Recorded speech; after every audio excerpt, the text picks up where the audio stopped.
content becoming people's lives. I think it's interesting that you're really taking the space serious.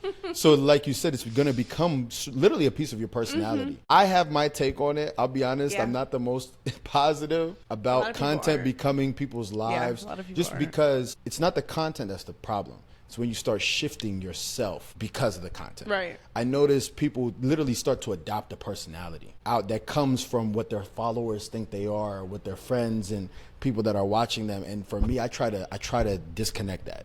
I'm like, this is who I am in real life. I got to be the same way when the camera turns on. You know what I mean? But for you, what are you sort of seeing in the space? What do you like, love? What have you noticed in yourself? I've noticed in myself that I wasn't being as authentic as maybe I wanted to admit before.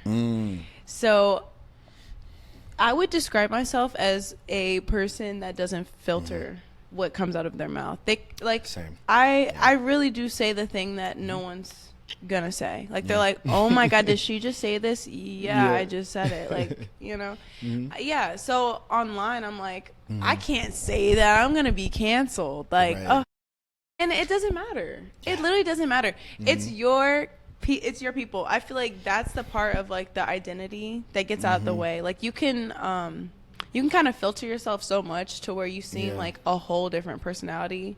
And then people think that they know you and they really don't. Like online versus in person, two different people. So there's both sides to it. Yeah. But yeah, and I do feel like content is becoming people's lives. We record everything. These days, yeah. I mean, we do. Yeah. We record everything. It can be unhealthy. I feel like that's why we see so much mental health struggle. Because I was going to ask you, how do you deal with negative comments? Because like for the first time, we're having some clips on the podcasting room that are actually taking some traction, but not everyone agrees with the topic. Yeah. So people come in, they'll say something crazy. And I like at first, like a few years ago, if someone commented something negative, I used to tweak out. I used to be like, bro, like I used to just, I'll go bar for bar. But now I'm kind of like, all right, this is what comes with it. You have to take. And so how do you handle negative criticism? Have you seen any? Have you gotten it? Yeah. What do you do with that? Negative. So honestly, if it's something that I don't want too much on my page, because there has been times, like I said, there's been a lot of viral posts that I've had.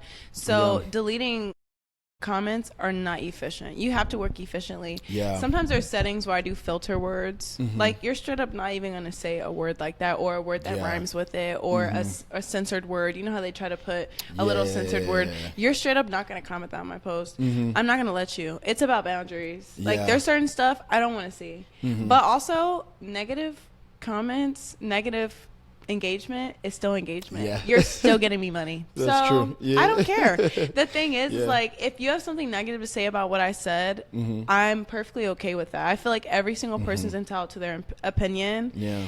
And also some people are like bored, lonely, and have no life, and they're just trolls. Like you gotta actually appreciate the trolls. They do make you money. Right. So I'll never understand though. I don't comment anything negative. I do. Under people's stuff. Oh, you do? I do. Really? Yeah. So where did that come from for you? Because I don't even have the energy. Like when I see something, I'm just like, wow. But then I don't comment. 'Cause, you know what I'm saying? But okay,